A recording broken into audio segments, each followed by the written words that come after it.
The birth of the modern era is sometimes pointed to as being the point where the Soviet Union collapsed, or perhaps the point where George H.W. Bush gave his New World Order speech, or perhaps it's the moment when the Berlin Wall came down.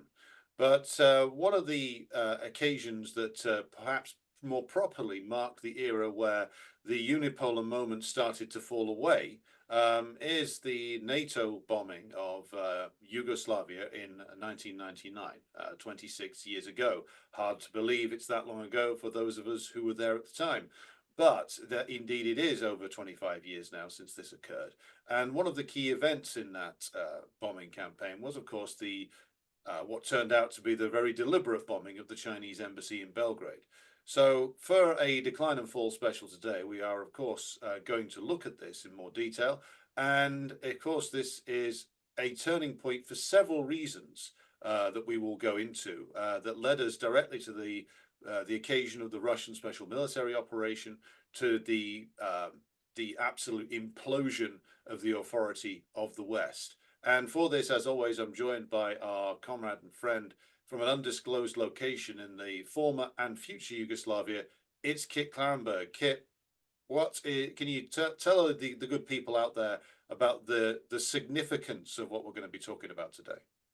Yeah, sure. Well, I mean, as you mentioned, I think that the bombing of Yugoslavia at once, it represents the absolute pinnacle of unipolarity, and but also the point at which it actually started to all unravel. And I think that so many events internationally in terms of geopolitics over the past 25 years cannot really be understood without reference to what happened in Yugoslavia between March and June 1999. And yes, as you say, I think it put the West on a very clear collision course with China and Russia. I believe that it played a significant role in the launch of the special military operation. And I think that it also laid the foundations of a strategy which was applied over and over again in terms of using, local extremist proxies as foot soldiers, illegal bombing campaigns in order to topple leaders, and it also precipitated the war on terror, in which, ironically enough, the US was at war with the very forces it had aligned with to destroy Yugoslavia. I'm sure that's just a coincidence, but anyway, I think that this is a very, very important topic which very few people know about today. And I am frequently, when I am visited by friends of mine from Western countries in Serbia, I am asked, oh, well, what happened when this is an event of enormous global historic significance that occurred within their lifetime? Yeah. So I think that particularly with on May 7th we had the anniversary of the bombing of the Chinese embassy.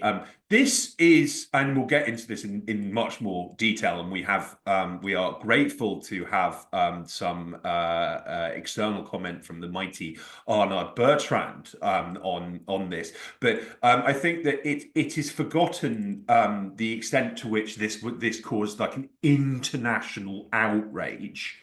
Never before in conflict. I mean, even during World War II, the warring sides left diplomatic facilities and embassies alone. Even diplomatic community was even respected during those the most brutal conflicts in human history, and it has not been forgotten either in Serbia or in Russia or in China or in much of the global South, actually. So yes, let's dive in. But our story, it is important to know that our story begins long before 1999, and actually probably dates back to the end of the World War II and the creation of socialist Yugoslavia and communist Albania. Well, yes, and I'll start off just by giving a little bit of that backstory, which is that the liberation of both Albania and Yugoslavia by the partisan movements led by the communists in the form of in the leadership of like Tito in Josip Broz in Yugoslavia and Enver Hoxha in Albania, the division that grew between them is a tragedy that's maybe not quite on a par with the Sino-Soviet split, but it led to incredibly tragic and incredibly, I would say, foolish actions on many people's parts in that particular part of the world. Given that the potential for a unified socialist federation was there, I would say, in 1945. If we get into whose fault it was that didn't happen, that's a whole other show. But the point is that these were two titanic movements that drove the fascist forces out of Albania and Yugoslavia, which defeated Italian and German armies. And in the case of the Yugoslav partisans, tied down over 250,000 Nazi troops until the end of the war and demoralized and defeated them. So this is a huge thing. The creation of socialist Yugoslavia was a massive triumph for what was the communist-led Yugoslav partisan army, and the subsequent splits between them and Albania, and then between them and the Soviet Union, created a lot of the problems which the imperialists would go on to exploit later on. Just on the Yugoslav question, because again, I think people still get this wrong to this day. It is the case that Yugoslavia, I think, should be regarded as a socialist experiment, one which had a certain degree of success, but one which, like many others, had a heavy dose of flaws within it. Central to that was the fact that the Titoites did make a deal with the devil in the form of US and British imperialism, two forces which you should absolutely never deal with and take them seriously in terms of the fact that they will honor their end of the bargain. The Titoites thought that they could occupy a middle position between the Warsaw Pact and the imperialists, and what they must have known but didn't really act upon was the fact that the British and the Americans were constantly waiting for the moment that they could pull the rug on them. And the Titoites made a number, and they weren't alone in this, of disastrous decisions, such as taking loans from the US via the IMF, which were later, of course, called in to ruinous effect in the 1980s. And the consequent destabilization of the Yugoslav economy was a key factor in the slide into the abyss that happened in the later 80s and the early 90s. But I must also emphasize the fact that when we're talking about the counter-revolution in Yugoslavia, we are talking about the fact that the counter-revolution, and I'll start by throwing this question to you, the counter-revolution, I think, succeeded in Yugoslavia for roughly the same reasons as it succeeded in the USSR, which is it wasn't the will, I don't think, of the great majority of the Yugoslav population that their country imploded. What happened was that the ruling party in Yugoslavia lost the ability and the will and the level of organization needed to retain control of the state. They essentially gave up and basically ceded to imperialist blackmail when the imperialists were literally funding and arming fascist groups in every single area of Yugoslavia, especially Croatia, Slovenia, Bosnia, and of course Kosovo, which we'll come to. But in my view, it is it's not the fact that how the Yugoslav war is presented to us is look at these madmen, they just want to kill each other. It's also how Ireland is presented to us, by the way. Funny that the British are so heavily involved in both. But the actual reality was that the fascist groups that caused or precipitated the downfall of the socialist system were enabled by imperialism and also were not properly confronted by the Yugoslav state in the end, partly thanks to the pressure of imperialism upon that state, but also because of the long-term failures of it. But you, Kit, as somebody who has lived there for a number of years now and has direct experience of this, I'll throw to your opinion on what I've just said there as the background. Yeah, sure. And I think that what's interesting is that if you look at a lot of Hosier's writing from the 1950s, he was well aware that Yugoslavia was sowing the seeds of its own destruction by being so open to Western civil society and economic penetration. He saw that as a major problem that was, yes, probably going to lead to their downfall. Now, there is a very interesting KGB report that was dug up by a historian called Philip Kovacevic, which I believe it was from 1981, and it talks about how Western intelligence services were employing different strategies within Yugoslavia in order to precipitate its breakup. So this is 1981. Before things started to get really bad and the system started to really fall apart under direct Western financial pressure and covert meddling. And it notes that there were different strategies employed by imperialist powers in different republics in order to break the federation apart. In Slovenia, Western intelligence was prodding the locals into looking westwards economically, signing deals with Western companies and banks, allowing for even greater penetration in order to try and prize them away from the federal government. Meanwhile, in Serbia, they were promoting individuals and public figures who thought that the rights of Serbs, who were the largest ethnic group within Yugoslavia and lived scattered throughout the federation, that were under threat, which is what we are told Milosevic himself was attempting to weaponize. But actually, there was a degree of truth in that position, because in the early 1970s, the nationalists within Croatia staged a number of attempted revolutions in what was called the Croatian Spring, funnily enough. They received help in this from Western powers. There were Croat paramilitaries training in the Australian outback with the full knowledge of local security and intelligence services. There were the remnants of the Ustasha, which was the Nazi-created fascist puppet state in Croatia, who were dotted around America and Latin America, who were encouraging this. And in response, in 1974, Tito made changes to the Yugoslav constitution, which effectively turned the internal administrative republics within Yugoslavia into miniature statelets. There were several prominent Serbian philosophers, among them Mihajlo Đurić, who were jailed for saying that this move had turned Yugoslavia into a pure geographical term rather than a political and economic and philosophical idea, which is what it was meant to be. From its very inception, before even the creation of socialist Yugoslavia.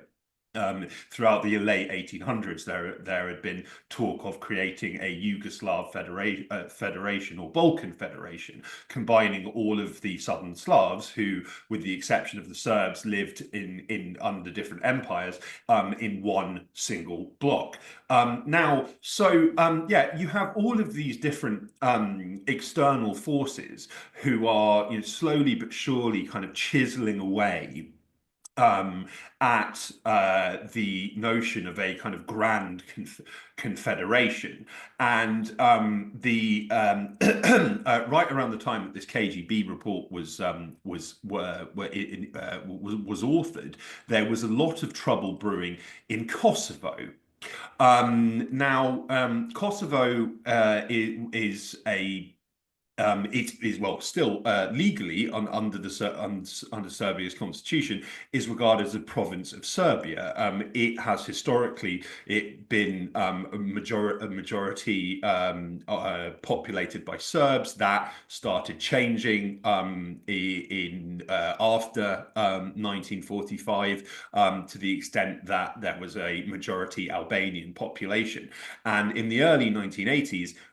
The Albanian nationalists within Kosovo started pushing for not only secession from Yugoslavia for Kosovo, but also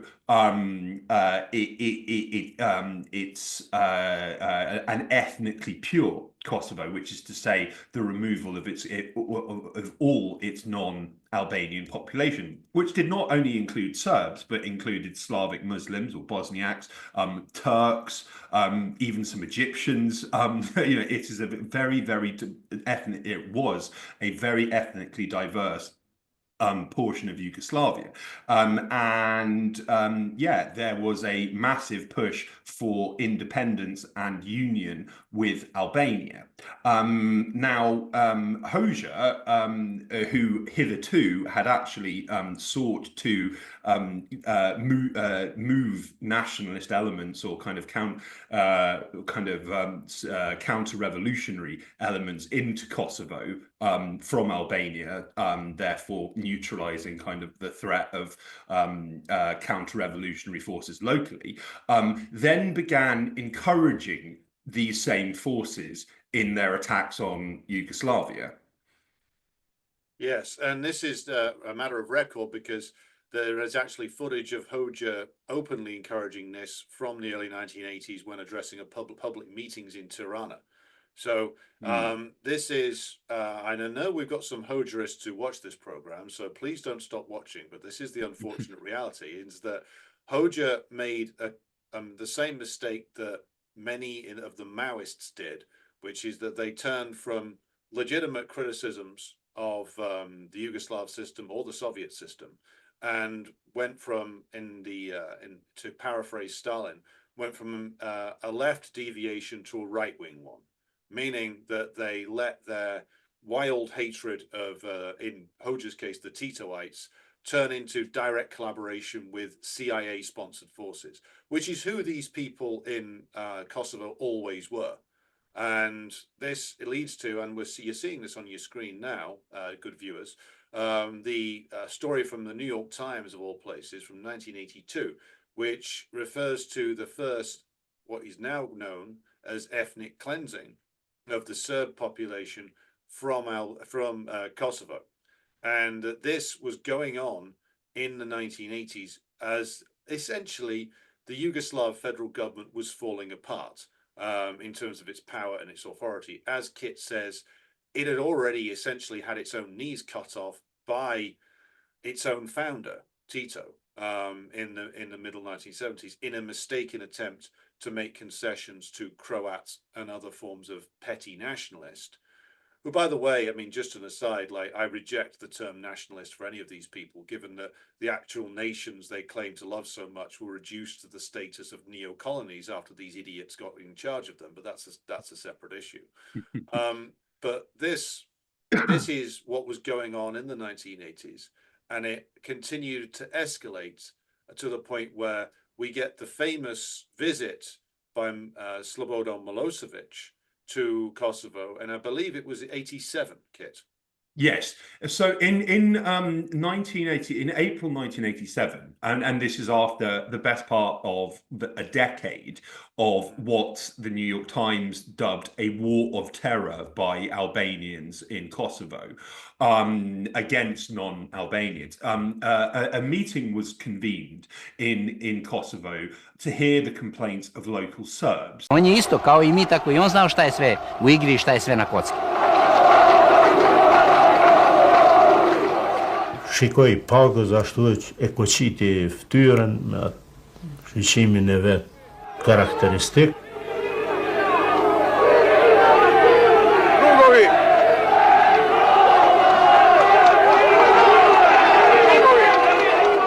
For Milosevic, this was the moment of decision.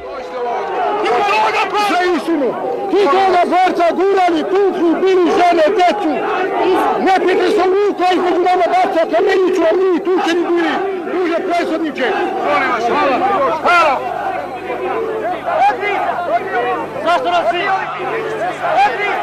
What Milosevic said next would change everything.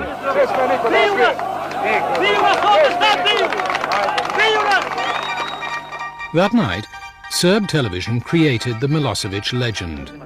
Serbia saw him embrace the cause of the Serbs in Kosovo.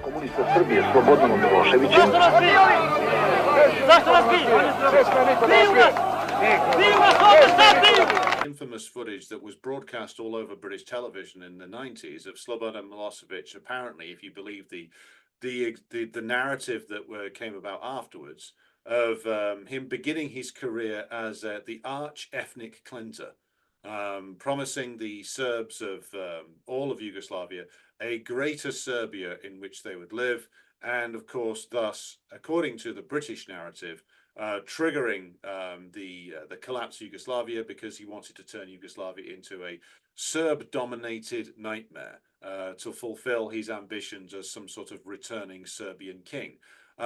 This, of course, as you might imagine, is as fictional as the idea of Putin as the reincarnation of both Ivan the Terrible and Stalin.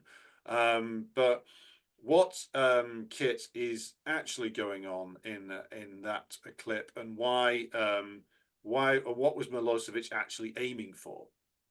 Well, okay, so I mean, it is quite extraordinary, the significance which has been imputed to this actually very mundane bit of footage. Now, I might add as well that the translation of his comments on that documentary, which was broadcast multiple times in full at his trial, it was a key bit of evidence against him, is wrong. He didn't say no one will beat you again. Some sources claim that he said no one will ever dare beat you again, as if this was this, as you say, nationalist clarion call, demanding that Serbs take up arms, that the spark that ignited the wars of the 90s.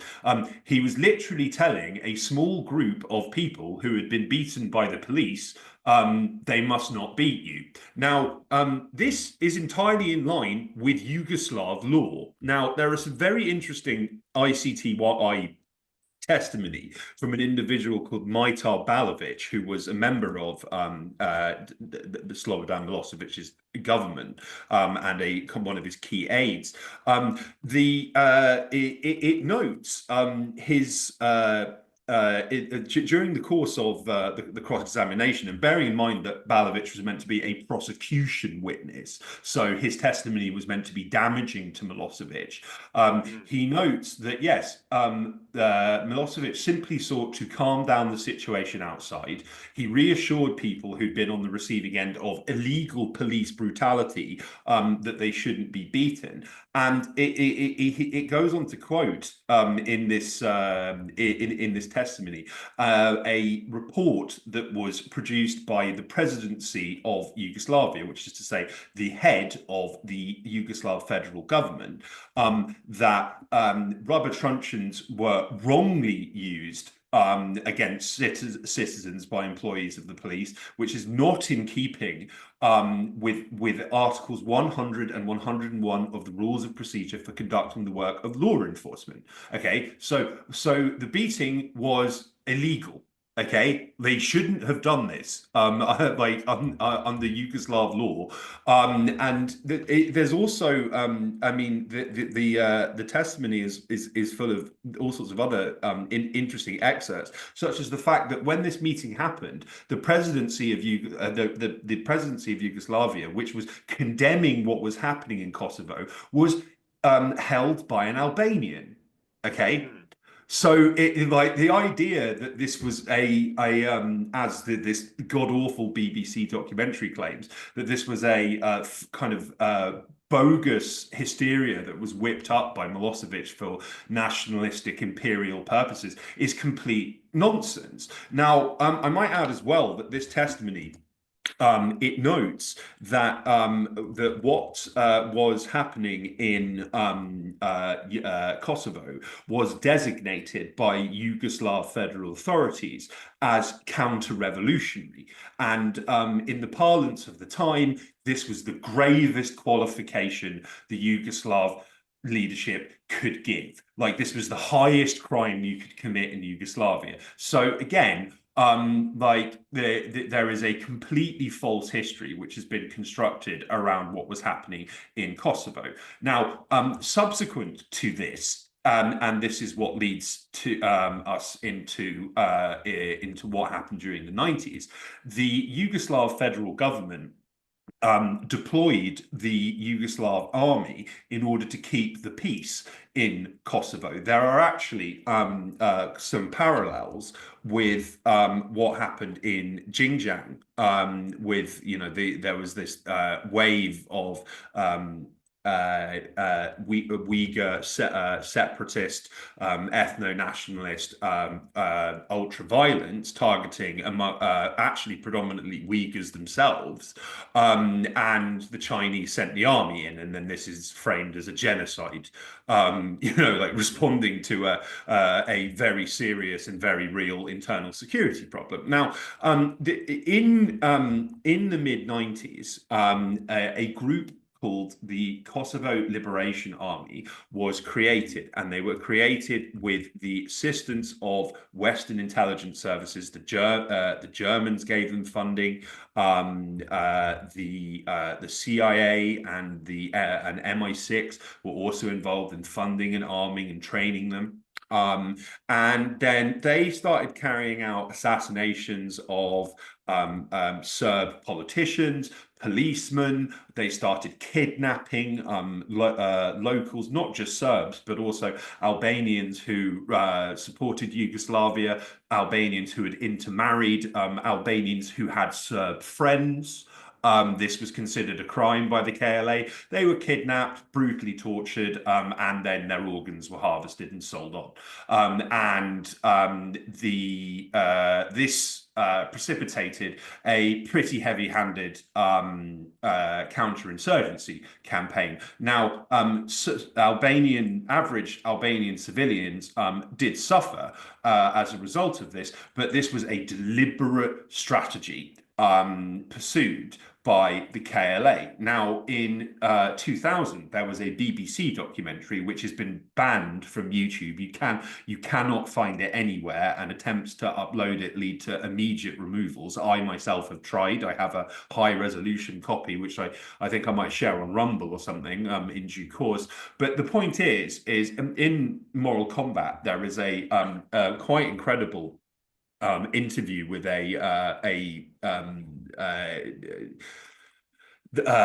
Albanian independence campaigner who was not connected to the KLA, who he states, the more civilians were killed, the chances of international intervention became bigger, and the KLA, of course, realized that. There was this foreign diplomat who once told me, look, unless you pass the quota of 5,000 deaths, you'll never have anybody permanently present in Kosovo from foreign diplomacy. So the KLA had effectively been given a target for civilians to be killed. Right, they had explicitly been set a mission, and they were going to fulfill that by hook or by crook. And I think that there is a in March 1999, when the bombing began, Geoffrey Robinson, who was then the British Defence Secretary, he admitted to Parliament that up until Racak, which we're about to get into, the KLA were responsible for more deaths in Kosovo than Yugoslav authorities. Now, Racak, this was an incident in January 1999 where it was claimed by the head of the OSCE's Kosovo verification mission, an individual named William Walker, who was a veteran deep state operative who'd been heavily involved in the Reagan administration's dirty wars across Latin America during the 1980s and was a subject of interest in official investigations into Iran-Contra. Amongst other things. He, on January 15th, led a group of journalists to the site of what he claimed was a massacre of innocent, unarmed Kosovo Albanian civilians. Homes in the village of Racak were still smouldering on Saturday, a day after Serb forces launched an attack on separatist Kosovo Liberation Army fighters. At first, it appeared that a number of civilians had been caught in the crossfire. But international observers, led by the American William Walker, now say as many as 45 civilians were executed by Serb forces. Surviving villagers say the Serb police separated men from their families on Friday before herding them up a hill where they were shot. All the dead were wearing civilian clothing, among them a young woman, a 12-year-old boy, and many older men, including one aged 70. It's hard to find words to say anything about it. This is about as horrendous an event as I've seen, and I've been in some pretty nasty situations. While the West decides how to respond to the massacre, Serb police have already defended their actions in the village. They say the dead were armed rebels killed in combat and not civilians. They showed journalists a number of weapons they claim to have captured in the fight. But Western observers have described the massacre as a crime against humanity. They're urging prosecutors from the International War Crimes Tribunal to investigate. Unfortunately, I do not have the words to describe my personal revulsion or that of all who were with me at the sight of what can only be described as an unspeakable atrocity. Observers have urged Kosovan fighters not to be drawn into revenge killings and further jeopardize the unsteady ceasefire. Interestingly, several of the journalists who accompanied Walker subsequently went on record saying they thought it was a bit weird that they were being given access to a crime scene that hadn't been isolated or, and hadn't been and wasn't being forensically probed by the police or medical professionals or anything, therefore meaning that evidence could very easily be destroyed. Now, the reality was that what happened in Racak was that the Yugoslav authorities openly advertised they were mounting a counter-terror operation in Racak, which was sat in a very geographically useful vantage point from which the KLA could shoot at passing Yugoslav police or Yugoslav government vehicles, which whenever they passed through the area, which they frequently did. Now, there is a OSCE KVM report that noted that in the weeks leading up to Racak, the KLA carried out numerous provocative acts locally, like carrying out a shooting ambush of a police convoy, which, funnily enough, wounded several Albanians in a taxi nearby. They kidnapped a large number of people locally. So they quite clearly, they were deliberately cruising for a bruising with Yugoslav officials. Now, this was framed in the media as, yes, a completely unprovoked and heinous massacre of innocent, defenseless civilians, including women and children, who had all been killed execution style with, a shot, being shot in the head, etc. Bill Clinton, when he was on the eve of the bombing of Yugoslavia, said that we should remember what happened in Racak. Innocent men, women, and children taken from their homes to a gully, forced to kneel in the dirt, sprayed with gunfire, not because of anything they had done, but because of who they were. So Racak was apparently, and it was framed as a prelude to a wider planned genocide of Kosovo's entire Albanian population, and the US claimed it was going to try and resolve this via diplomatic means. And this leads to the Rambouillet conference in France in February 1999. Yes.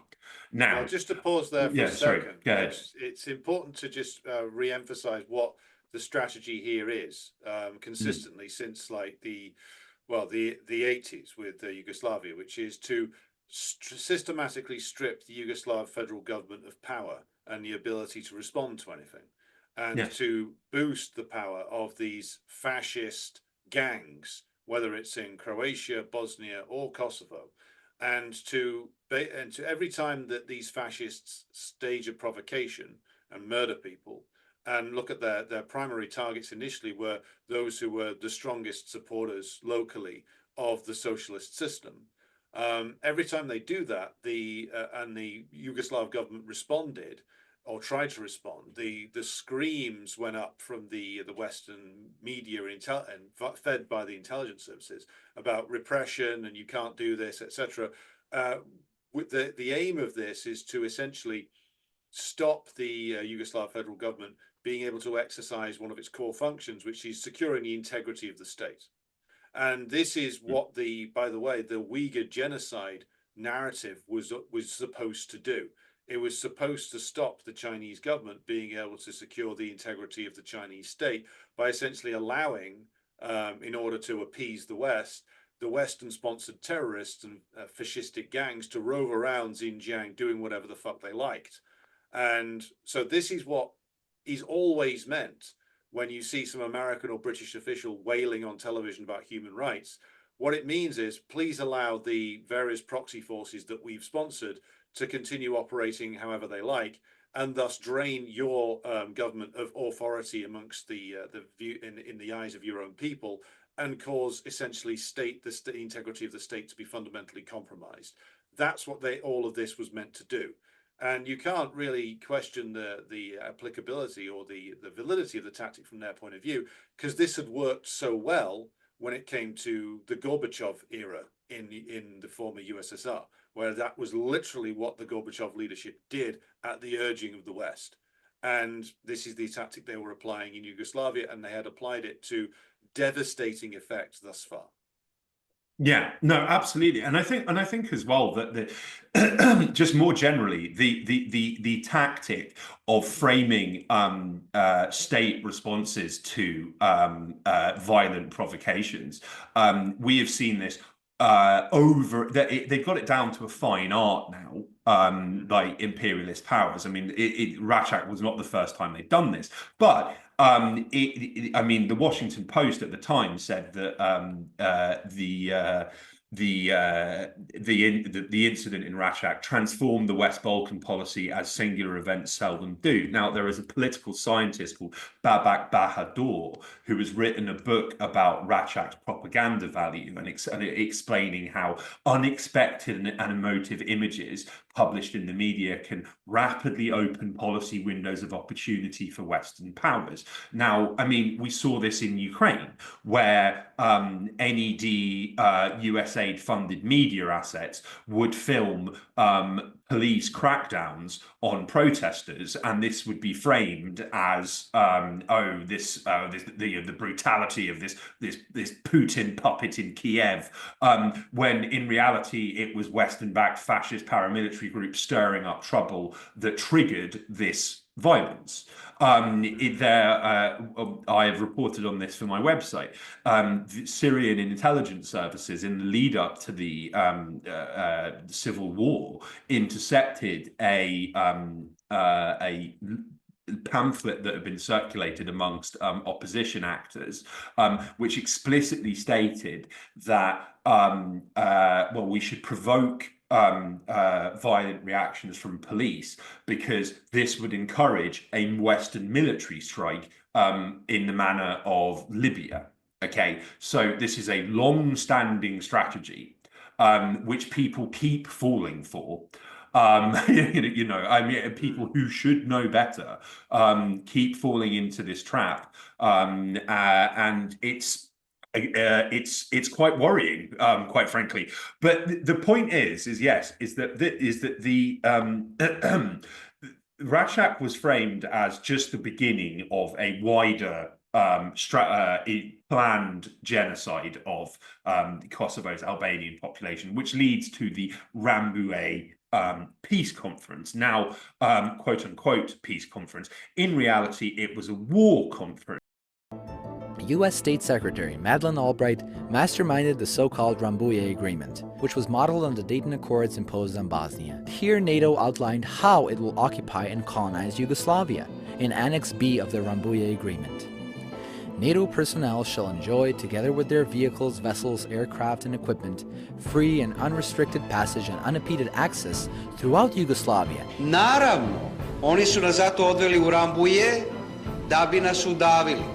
We intentionally raised the bar too high. We knew that they could not accept this addendum to the agreement, and the intention was to go ahead and bomb. In fact, this annex was secret.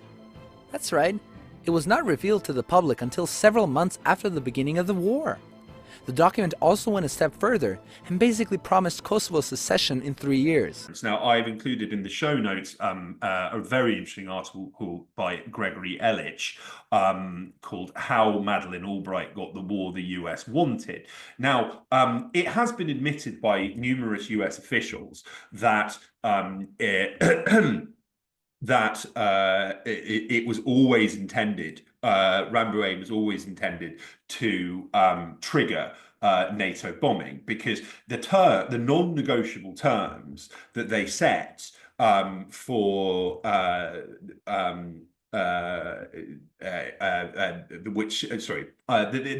the terms of Rambouillet were non-negotiable. So Yugoslavia had the choice of accepting or being bombed. Now, the terms stated that NATO personnel and vehicles would enjoy free and unrestricted passage and unimpeded access anywhere they liked in the country. NATO would also be permitted to commandeer any areas or facilities it wished in Yugoslavia. It would be granted the use of airports, roads, rails, and ports without payment of fees. If the military alliance needed to make improvements or modifications to local infrastructure, Belgrade had to foot the bill, and NATO personnel would be immune from arrest or a prosecution if they committed any crime. There was Which also is essentially a military occupation of what was left of Yugoslavia and the final destruction of any sovereignty that the Yugoslav government actually had. Yeah, absolutely. And it's like, and of course, this is an agreement that no government anywhere in the world could or would ever willingly accept. Now, the article you have up on screen by the mighty Gregory Ellich, who wrote a fantastic work on sanctions as weapons of war, and had some truly invaluable material on the contained in there on the destruction of socialist Yugoslavia's economy by the sanctions in the 90s. It notes, funnily enough, that the Yugoslav delegation to Rambouillet, which the US insisted on referring to the Serbs, was actually overwhelmingly comprised of Albanian, Roma, Egyptian, Goran, Turkish, and Slavic Muslims. Serbs were a minority. But okay, so again, like, it is important to note that Yugoslavia, for all of rump Yugoslavia throughout the 90s, which was routinely just referred to as Serbia or and Yugoslavs as Serbs, it retained its multi-ethnic character. Kosovo had 20 separate newspapers in the Albanian language. Albanians who were not strictly limited to living in Kosovo, they also lived all over the rest of the country. They had their own TV channels by law.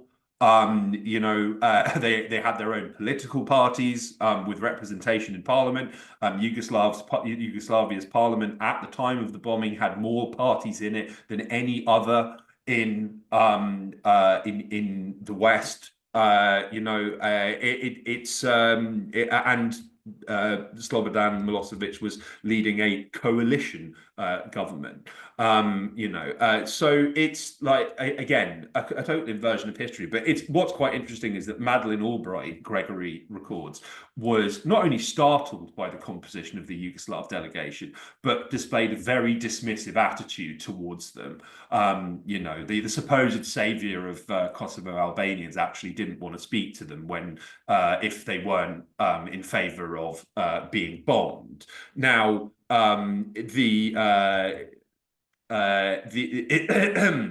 there are some other very interesting excerpts in this, such as Hashim Thaçi, who was this key KLA leader, dubbed by Joe Biden as Kosovo's George Washington, who is now finally facing trial for very serious crimes committed before and during the war in the bombing of Yugoslavia.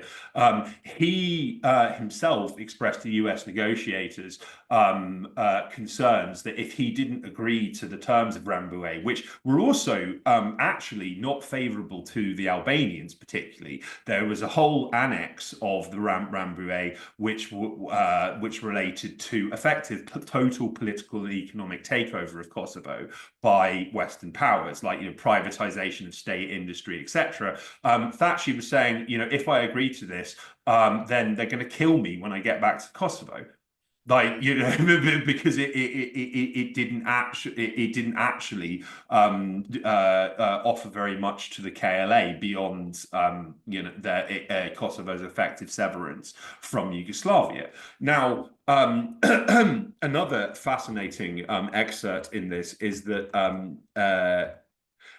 apparently after the talks failed because the Milosevic couldn't accept the terms and Yugoslavia's parliament voted against them, Milosevic made an 11th hour offer to Madeleine Albright that Yugoslavia would join NATO if they allowed Yugoslavia to remain whole with Kosovo within it, and this was rejected. So it's quite clear that the US was absolutely on the warpath and was determined to bomb Belgrade back to the Stone Age, which is what they did.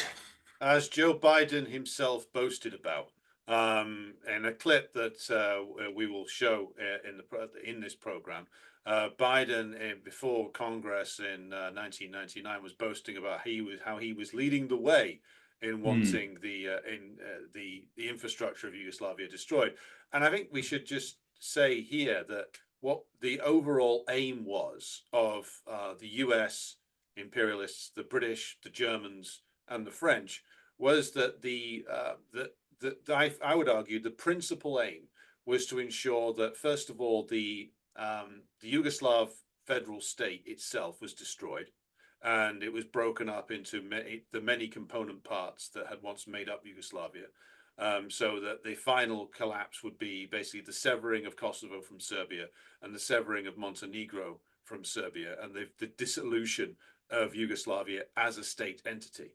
That's a tactic of imperialism outlined by the brilliant analysis done by the former Ghanaian president Kwame Nkrumah in his work Neocolonialism, which is that imperialism requires small microstates to manage. Basically, it's easier to manage a Montenegro, for instance, just by essentially dominating its small political elite, running its police and intelligence services, and tying it into ruinous economic relationships with the European Union, Britain, and the United States.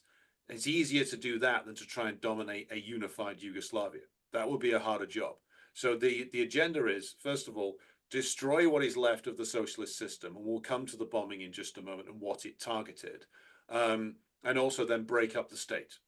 The lives of Kosovan Albanians didn't even factor in to the calculations. No. That was just for public consumption. And if we look, and we'll come to this later, as to what kind of statelet / US protectorate was created after the bombing was done and after the surrender of the Yugoslav government, well, it wasn't something which was actually good for the Albanians that were left there. So these are the priorities. But as you say, the Rambouillet agreement, and you can see in some of the footage from that being played now on the screen, good viewers. This was an agreement which they knew very well that the Yugoslav government could not accept and was not going to accept, and they wanted that. They wanted it to be rejected. They wanted a chance to carry out a bombing campaign, which they were convinced would lead to the capitulation and collapse of the Yugoslav state. This is the war that they wanted. It's the war that I think the US, the British, and the Germans were very much in favor of, because we should remember that the German role in the wars on Yugoslavia, both the Bosnian, Croatian, and then the Kosovo war, the German role in that was very prominent, and the German ruling class has a very clear interest in exploiting the nations that used to make up Yugoslavia. So their conversion to militarism is not a recent thing. This started as soon as Germany was reunified via the annexation of what had been the East. But we continue our story with the Yugoslav government has to reject this agreement because it wasn't an agreement at all. It was essentially a surrender that they were invited to sign, wasn't it? Mm. Yeah. Well, no, I mean, it was a setup all along with a desired result. Now, I might add, yes, that Madeleine Albright, who was a key advocate of this. I mean, once she heard about Racak, she apparently cheerfully announced spring has come early, because finally they had this pretext to bomb Yugoslavia, which she'd been wanting to do. I personally attended one of several massive street parties when she died in Belgrade, and she is regarded as a hero in Kosovo today. There are statues of her. There are squares named after her. She also sought to enrich herself from the privatization of formerly state-owned industry. She bought up most of Kosovo's telecoms sector. May she burn in hell for all of that. But yeah, so I mean, and I think another interesting aspect of this is that, so when the talks collapsed in March, the US claimed, well, we've exhausted all diplomatic avenues, and so we therefore have no choice but to launch this bombing campaign.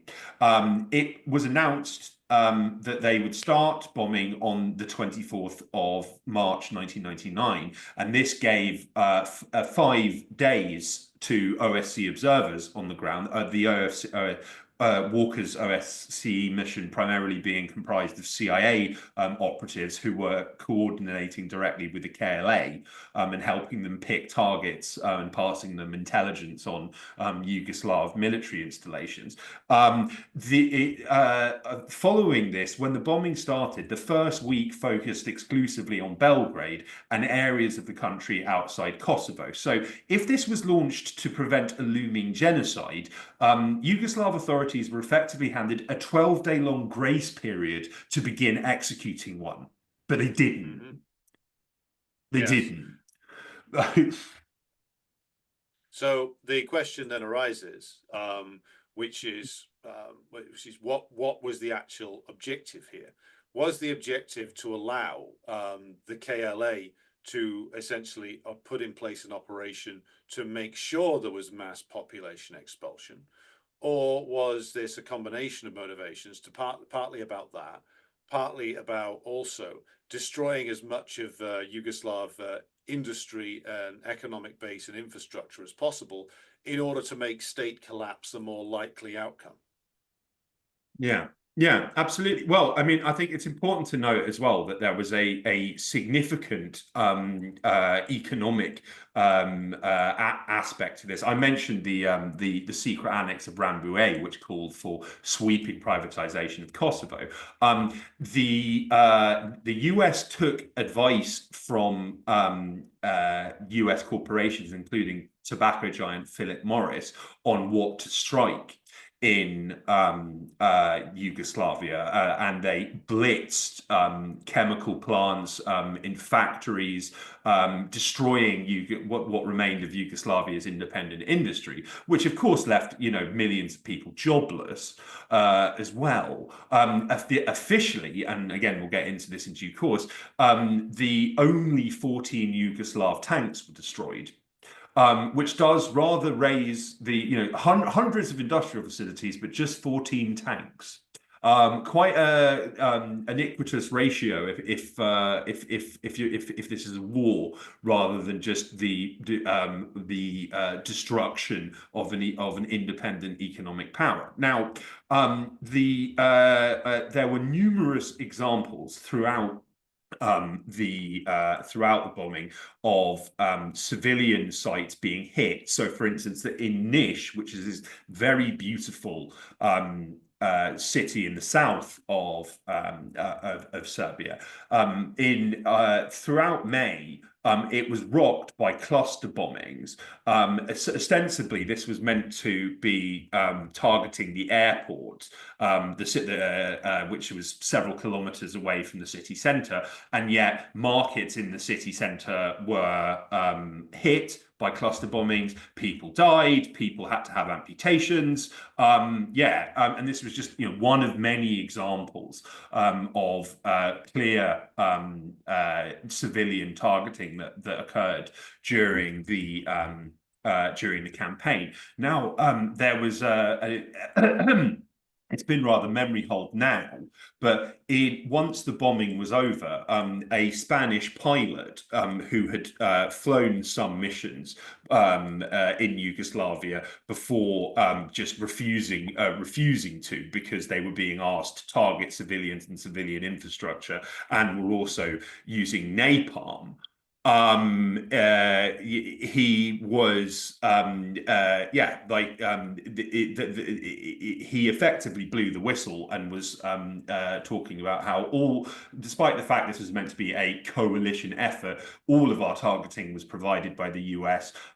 We were as good as satin jets pressing buttons, according to a pre-prepared target script, so to speak. And he mentioned how Yugoslavia was blitzed with toxic nerve gases, bombs containing uranium, napalm, poisons to destroy crops, and sterilization chemicals.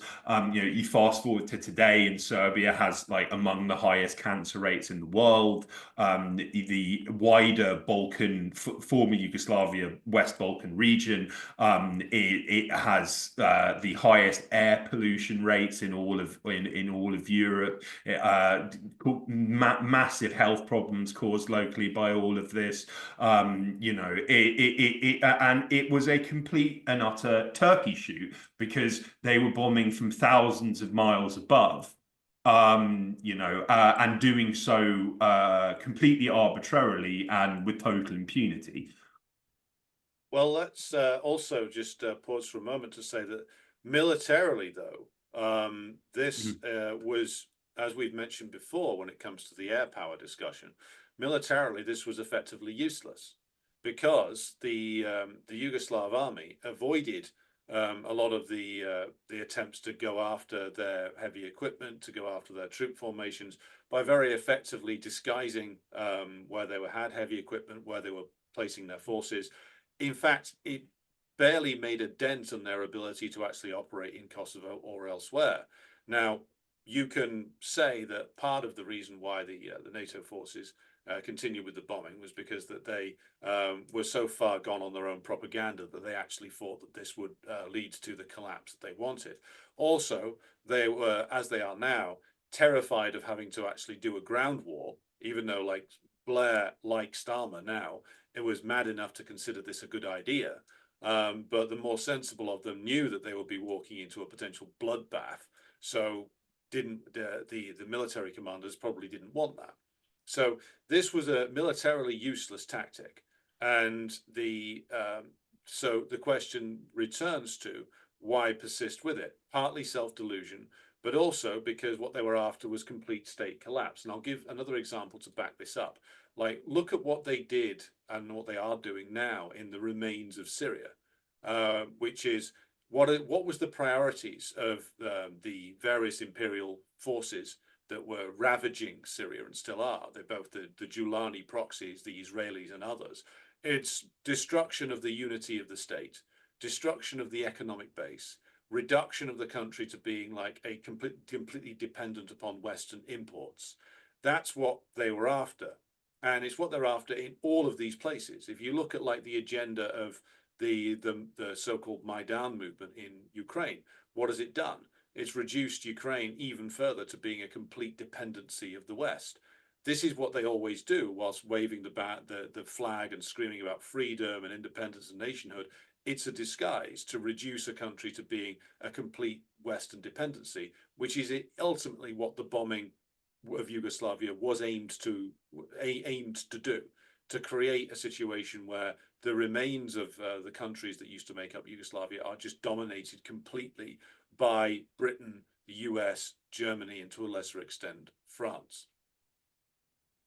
Yes, precisely. And I think what's quite interesting as well is that actually, Chris Hedges, who, for all of his dissidence on certain issues, he does seem to take a rather kind of anti-Serb view of the wars of the 90s, and adheres to mainstream narratives of what happened and why. In the lead up to the war in Kosovo, he was talking about how there was a very clear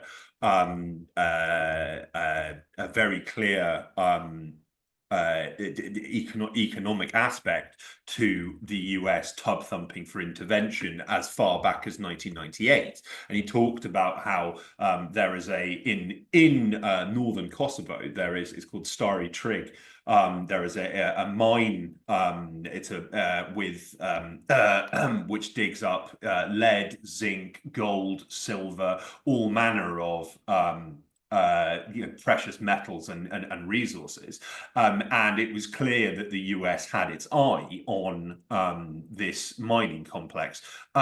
Since the end of the war in Kosovo, there have been numerous attempts to take it over, but I think, as we've discussed on previous shows, what's quite amusing, even if it's still rather bleak, is the fact that by stoking ethnic tensions and or exacerbating them and creating all of these issues in what was a functional multi-ethnic multi-faith society, it's actually made extraction quite difficult, because there's all sorts of disagreements and legal issues around who owns what. So, that mining complex, despite the fact that it's in Kosovo, which in 2008 declared independence, a move that's not recognized by much of the international community outside the US's vassals, it's in Serb majority territory in Kosovo, which according to the 2013 Brussels Agreement is meant to be under Serb administration, and they won't sell it to the Americans. So they didn't even get the easy returns that they were expecting out of this. Yes, they didn't anticipate the actual impact of their own ruinous policies coming to impact upon their potential profitability, which actually shows that this whole thing was incredibly poorly thought out, even from the perspective of imperialism. They turned out, whether it's Serbia, the former Yugoslavia, or whether it's Afghanistan, or whether it's Iraq, imperialism now is very good at destroying things and very good at rinsing money out of the treasuries of their own governments and into the pockets of private contractors. And it's good at asset stripping countries. It's not good at building anything, though. It's not even good at building the amount of infrastructure or industry that they used to build in the period of colonialism over 100 years ago, because the system's so parasitic. They don't want to even invest the level of money needed to extract wealth anymore. Why do that when you can just basically close something down, sell off the land, take all the money and get the state in the form of the US state, the British state, the German state to cover any losses that you make. So this is an example of how imperialism just becomes so rotten, it doesn't even know how to exploit things anymore, not fully. So the other few points to emphasize here is that that I remember this at the time because I was 17 when this was happening, and I was actually starting to pay attention. It became clear at a certain point in the bombing that refugee columns were being targeted by NATO planes. And this caused, I remember, a mild PR panic amongst the NATO officialdom. I mean, the wretched individuals who are now forgotten by history, like, remember Jamie Shea, the NATO spokesman, Javier Solana, who I believe was a former Spanish socialist of some description, who became like a sort of NATO war criminal. And of course, all overseen by a certain Mr. Alistair Campbell, who was actually brought in by the British specifically to handle the PR side of the war. And so the evidence started to emerge that refugee columns were being bombed. Now, at the same time as they were claiming that this was all a horrible accident, well, first of all, they said that the evil Serbs did it. Then when it became clear that this refugee column had been bombed by NATO, they said it was a horrible accident. But at the same time, they were claiming that they could precision drop a bomb down the chimney of a house to blow up the interior. Are they seriously saying that they mistook a refugee column for the movement of Yugoslav troops, which they knew damn well weren't moving around in the daytime and were actually hiding effectively from them? So they knew what this was, and they bombed it anyway. So the question then comes up as to why. And here I will invite viewers to revisit our Decline and Fall archives, all the way back to the discussion myself and Kit had about a little thing called Operation Gladio. I mean, this is where you can bring in the whole strategy of tension thing.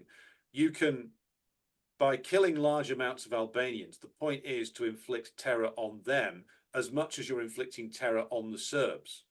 Because it's not, remember, it's not about freeing the Albanians or any other shit that Tony Blair or Bill Clinton or Gerhard Schroeder came out with at the time. It's about making sure that Kosovo is taken over as an imperial protectorate and the Yugoslav state collapses. So you make it so you get to the point where it is impossible for Serbs and Albanians to live together. How do you do that? You just inflict terror on all of them, which is what the KLA did to the Albanian population. It's what they did en masse to the Serbian population.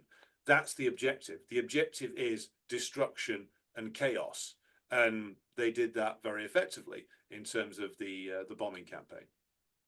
Yeah, precisely. And I think that on the subject of refugee columns as well, is that, like, I mean, I was 10 when this was happening, and I remember very clearly all of the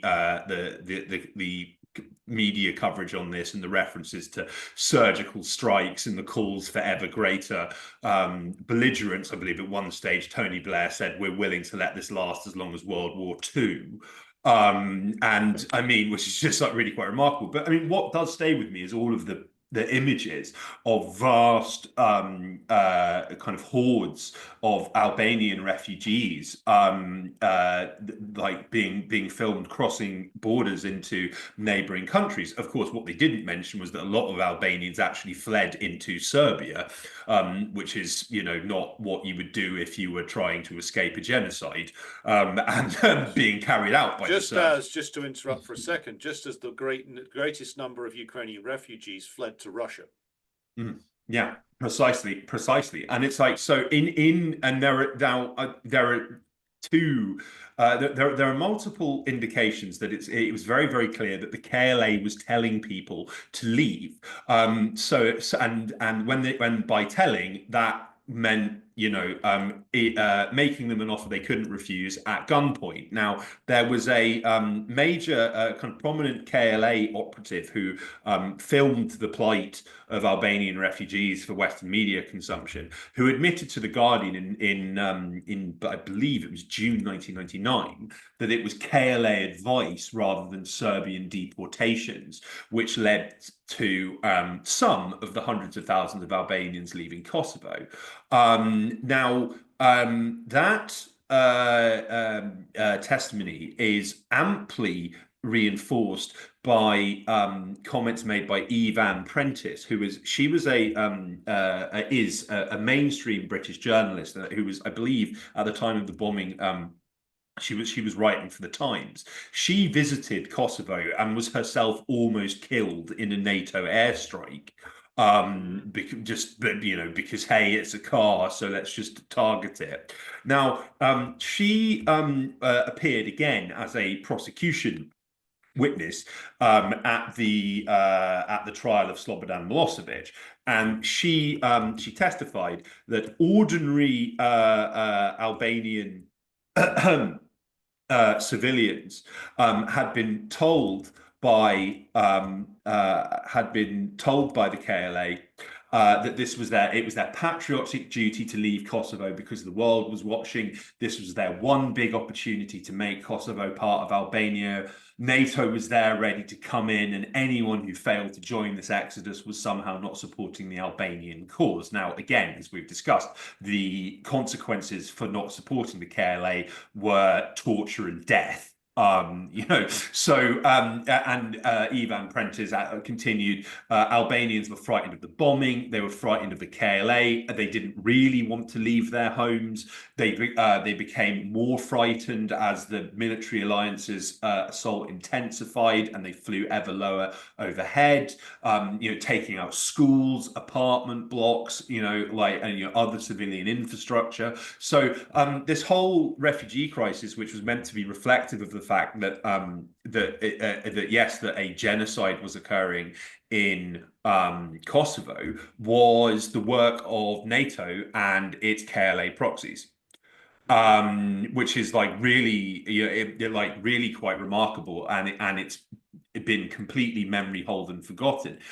There were several Yugoslav officials who testified again as prosecution witnesses at the trial of Slobodan Milosevic, who said, we had strict instructions to tell people to stay in their homes. We were saying we will protect you, don't go anywhere. Yeah.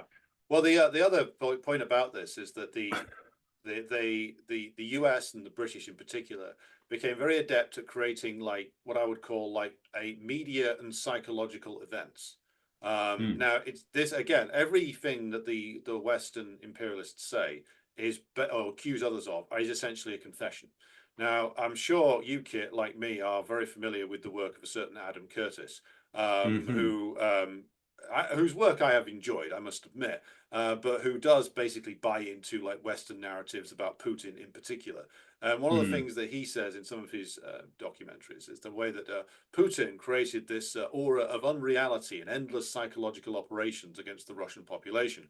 Again, I'm sure the Russian government has some of those, but Putin's got nothing on the BBC and ITN and Channel 4. Yes. Because these people, and again, I remember this very clearly. I mean, I can remember, because I'm a bit older than you, I remember the things like the bombing of Sarajevo in an earlier version of this, including the mortar bombing of that marketplace, which it turned out was a setup. We've talked about this before. And again, a crime perpetrated by the NATO allied forces, by some Al-Qaeda types as well, that was designed to provide the basis for an emotive appeal to Western populations.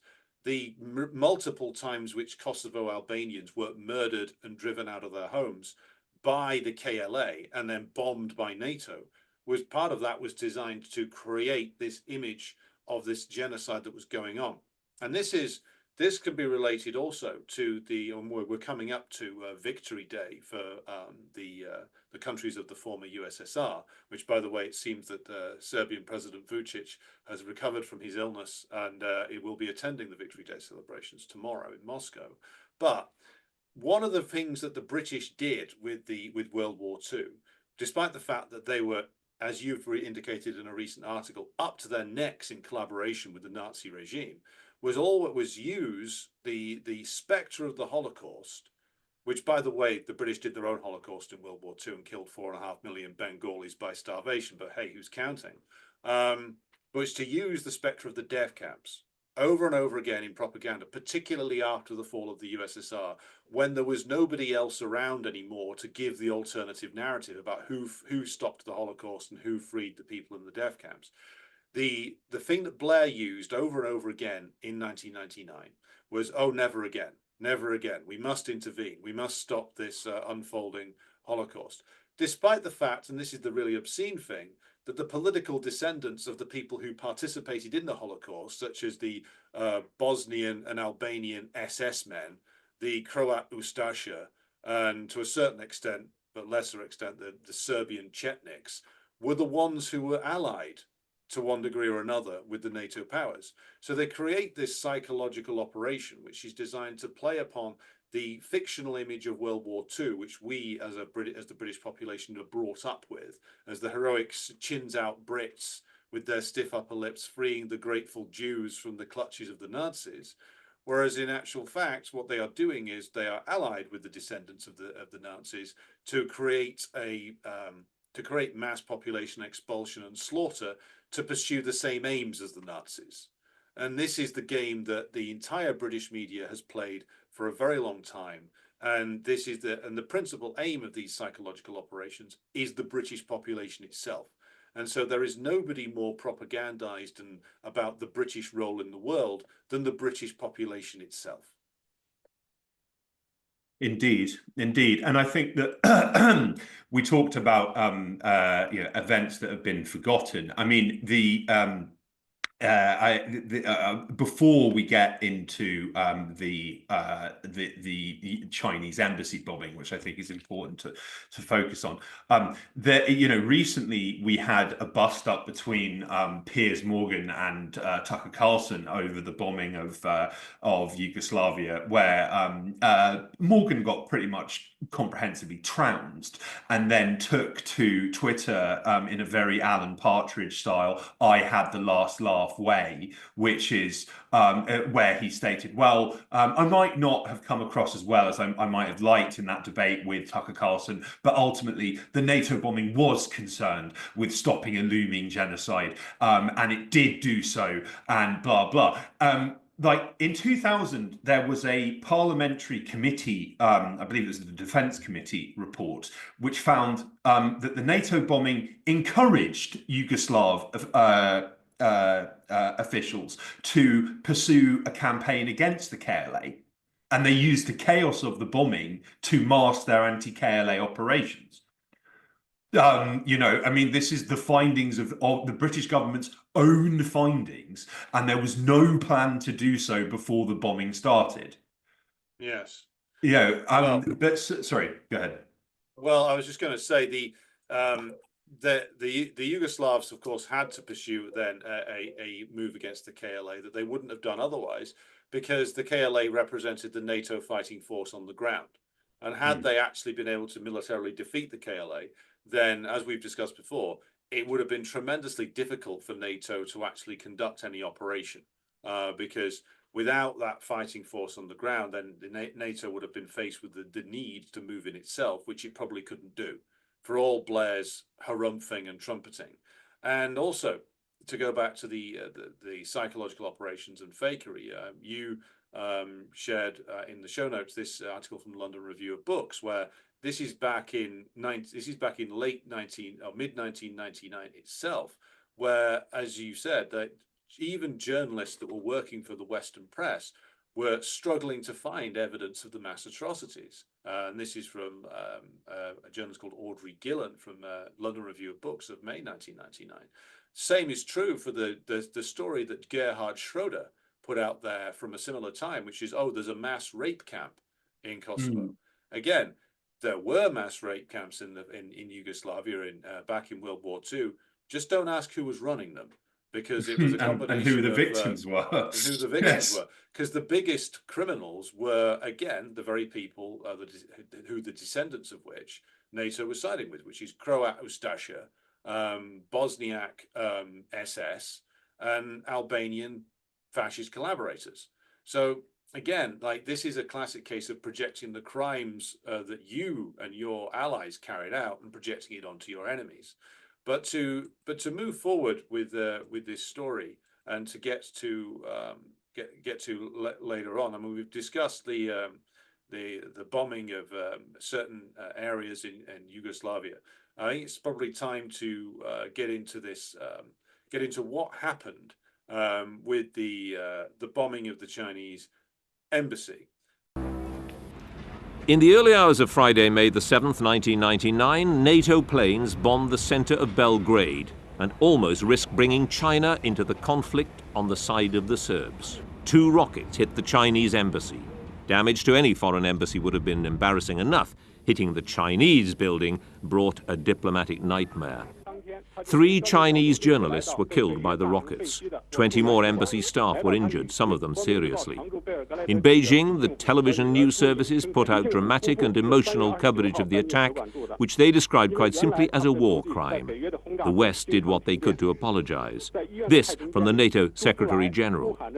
The North Atlantic Council wishes to express its deep regret for the tragic mistake of the bombing of the Chinese embassy in Belgrade. The Chinese called a crisis meeting of the Security Council to express their anger.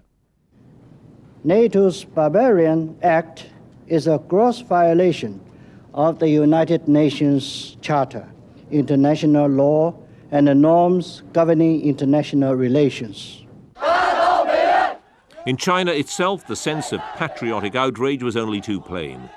Tiananmen Square apart, there'd been nothing like this since the Cultural Revolution in 1967, when the Red Guards burned down the British embassy.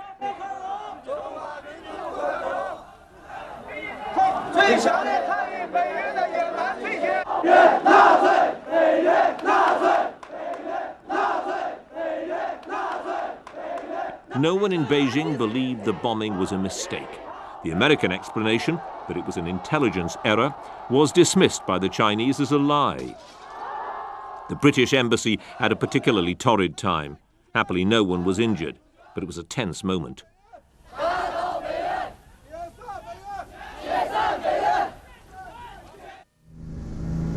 In Yugoslavia, the effect of the embassy bombing was to make efforts at ending the Kosovo conflict that much more difficult, and put China firmly alongside Russia in opposing airstrikes. The bombing did not end the diplomatic maneuvering, but it darkened and extended them. Many more lives were lost, many more refugees were to flee, partly as a result of what the military called bluntly this collateral damage.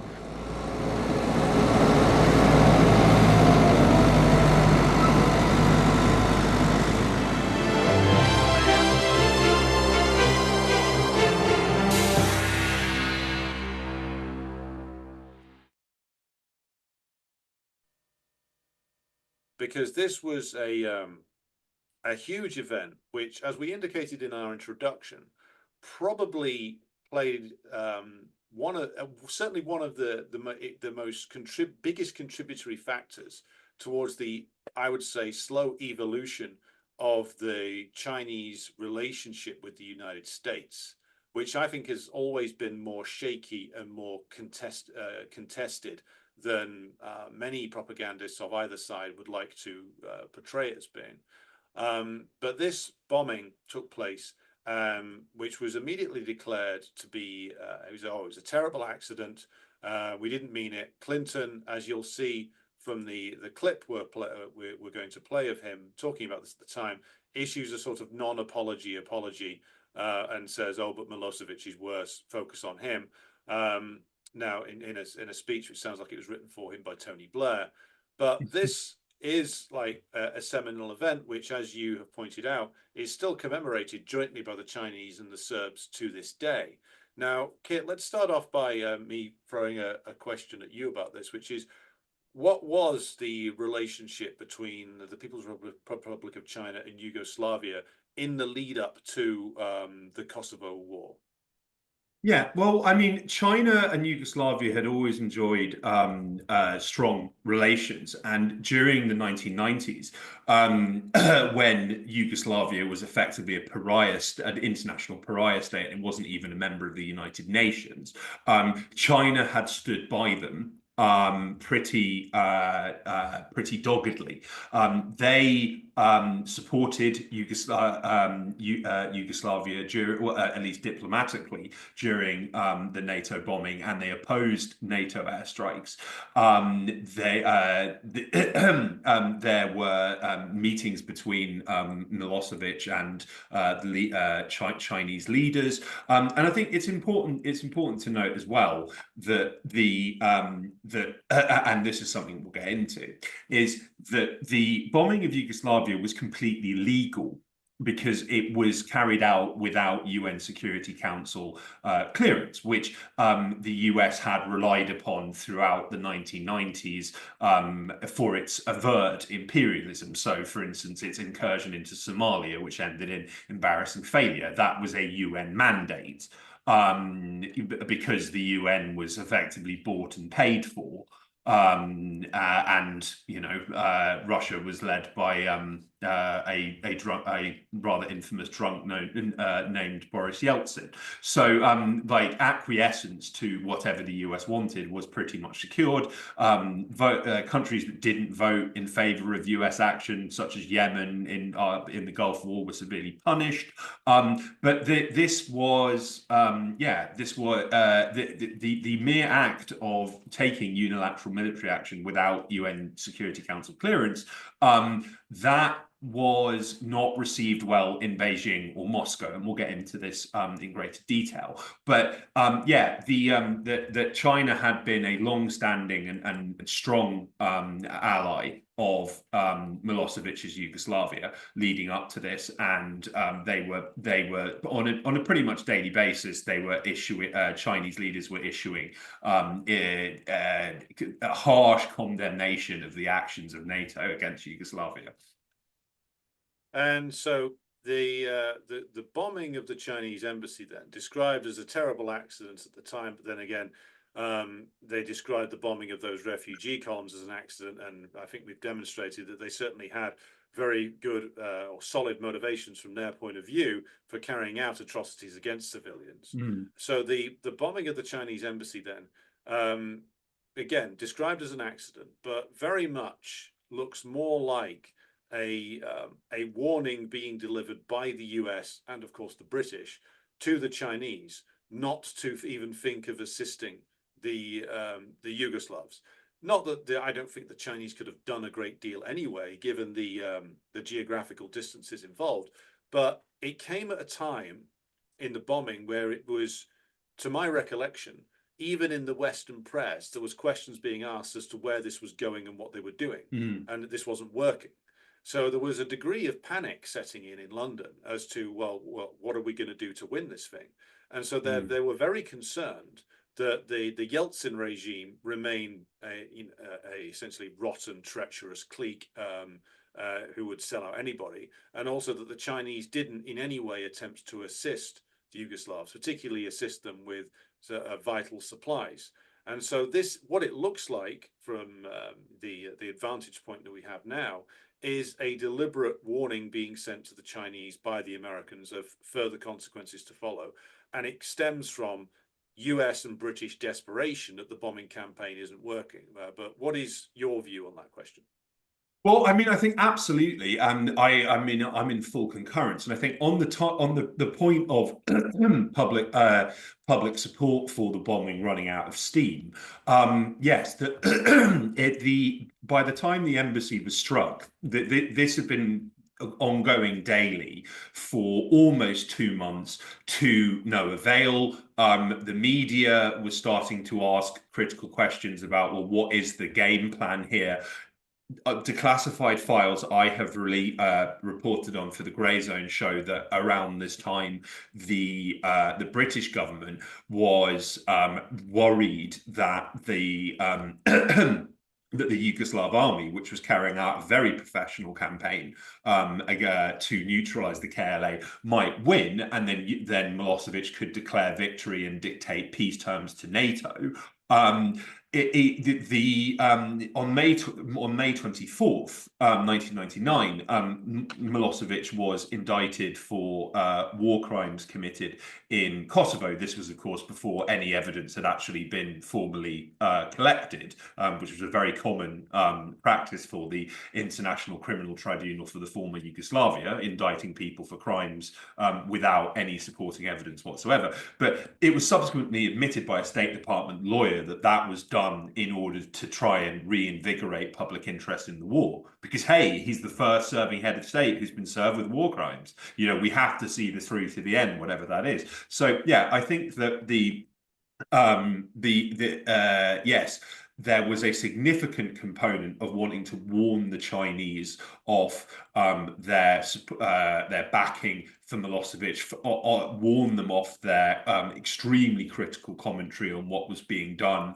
And yes, try to deter them from providing any aid or succor to Belgrade, which, you know, they were in urgent need by this point in certain areas due to the level of destruction of humanitarian aid, which, you know, the NATO was actively blocking the Red Cross from providing.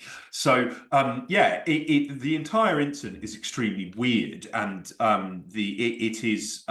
the bombing was allegedly due to faulty targeting data provided by the CIA. Now, this was the only time, allegedly, that the CIA provided targeting data at all.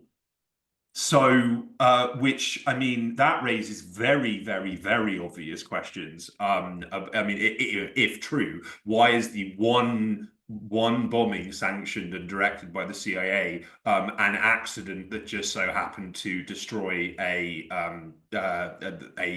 effectively enemy state embassy?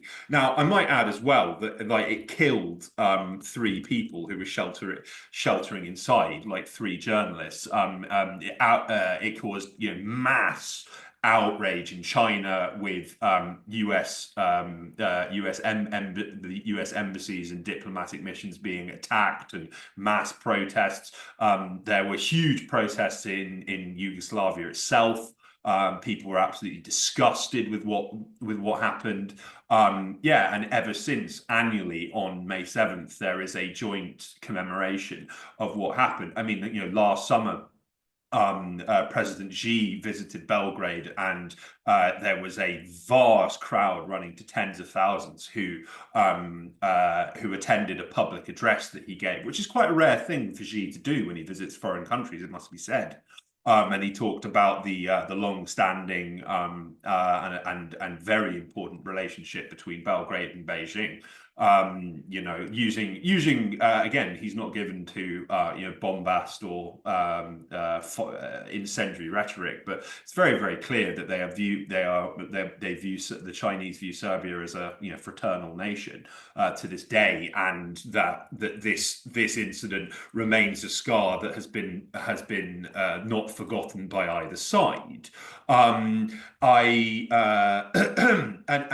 do think that what's quite interesting to reflect on as well is, you know, we recently had Israel target the Iranian embassy in Syria.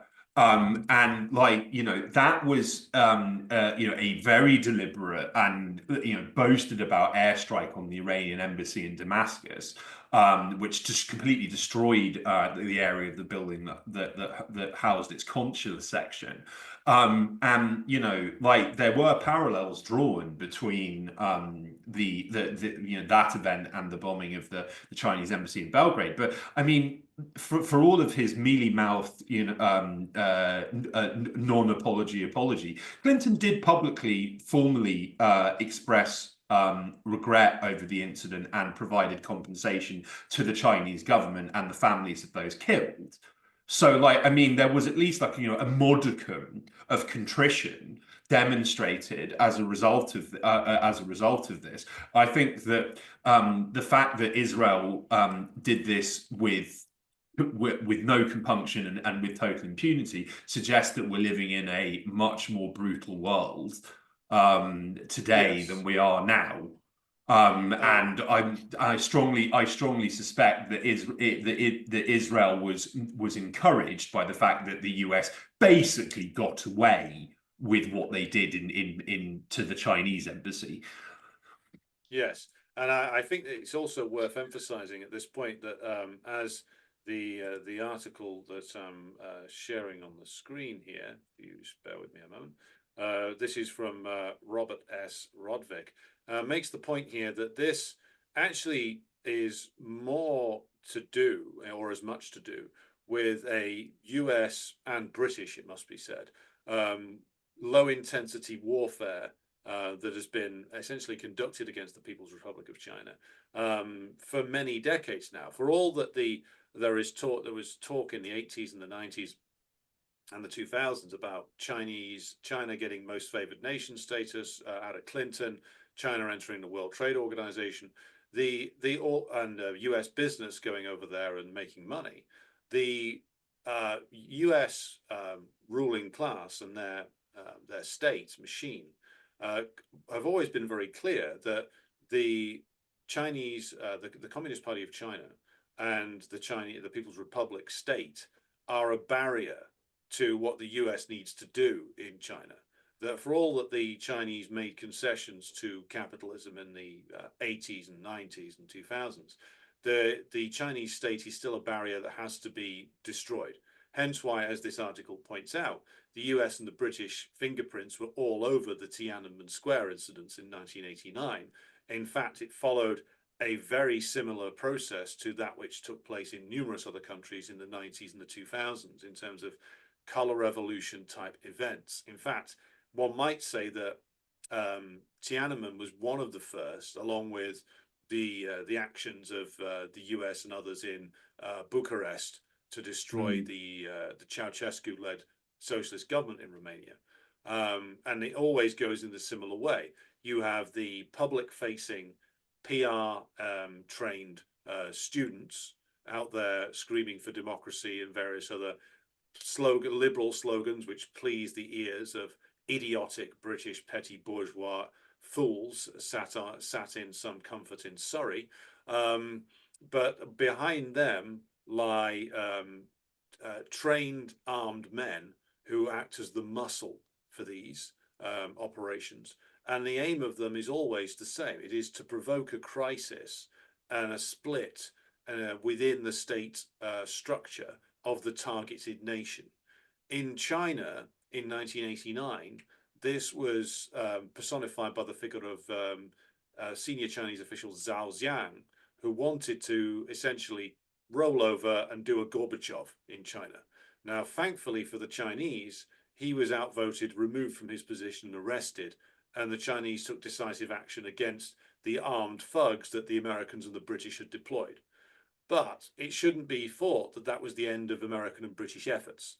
Like the bombing of the Chinese embassy fits into those efforts, as does the Xinjiang strategy, as does the Hong Kong strategy, as does a whole range of things that the British and the Americans have done, whilst shouting and screaming about partnership and why are the Chinese being so mean to us. So this is one aspect of a war that has never really stopped. Yeah, absolutely, absolutely. And I think that what's really interesting is there are some remarkably revealing declassified British Ministry of Defence files that I've reported on for the Grey Zone on my own website, which bizarrely contain no reference to the bombing of the embassy. This is despite numerous passages in these documents effectively being black and white advocacy and commission of war crimes, but they don't mention anything about this embassy strike. But they do reference the fact that the Chinese were extremely worried that, as I mentioned, the bombing of Yugoslavia would constitute a precedent for intervention elsewhere on the same on unilateral grounds, again, without UN Security Council authorization. So in these documents, British officials state, well, we need to allay these fears in Beijing, but also Moscow. Now, if you load up the PDF that that's in the show notes.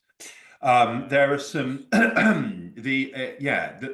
are some extremely interesting passages in this where it states that that Moscow views the bombing and the bombing is widely viewed by the Russian public, even more as just as importantly, as a blow to the UN Security Council and a threat to Russian interests, setting an unacceptable precedent for action out of area, circumventing the Security Council if necessary. It goes on to state that the UK's forward position on the use of force has not gone unnoticed locally, and the Kosovo campaign has reinforced perception among Russians of an expanding NATO as a powerful tool for the imposition of US will in Europe. Now, it was, not long after this that mainstream and highly influential Russian and Chinese foreign policy thinkers started talking about the necessity of a multipolar world.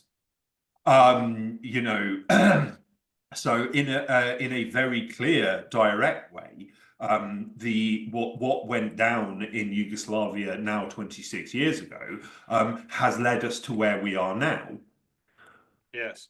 Because it became, and also just after this occurred, you got the final you got the removal of Boris Yeltsin as president before his term was up, and the bringing in of Putin, who was essentially brought in because he was the one candidate who was acceptable to the various different factions inside the Russian government at the time. But it was a key stepping stone on the path to the dissolution of what I would call comprador rule in Russia. This basically made it absolutely clear, even to those who wanted partnership with the West, that they weren't going to get it.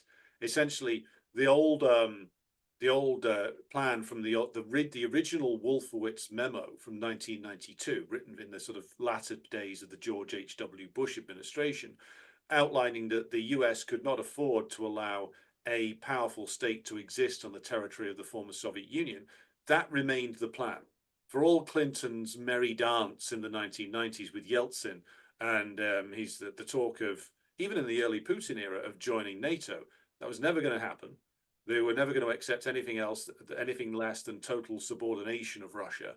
And it was this event, the bombing of Yugoslavia in 1999, as cited, by the way, by Putin in his justification for the launch of the special military operation, that caused this slow change in, or is part of what caused the slow change in Moscow to occur when it comes to the question of the alignment of Russia in the international system.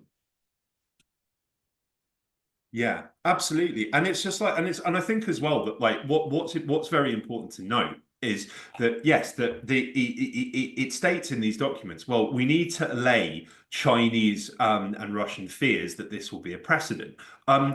Actually, this had pretty much already been advertised openly as a precedent in advance, that this was going to create a brave new world where NATO was going to act unilaterally and out of area, quote unquote. There's a very interesting and eerily prescient May 1999 New Statesman article that I've written about, where they explicitly state that this is going to be used as a precedent, and so it was that Kosovo has been invoked as an example of a successful humanitarian intervention, and has been used to justify